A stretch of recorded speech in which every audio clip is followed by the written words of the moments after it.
हे बघा टमाटर, कांदा, लसूण, मसाला सगळे टाकले.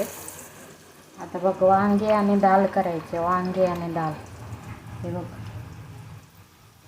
पहिलं डाळ टाकायची, 5 मिनिट शिजून द्यायची. नंतर ते अर्धे शिजल्यावरच हे वांगे टाकायचे. नाही तर वांगे लवकर शिजते, डाळ कच्चं राहतं.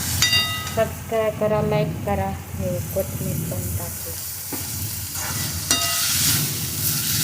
सगळे लाईक करा, सबस्क्राईब करा, सपोर्ट करा.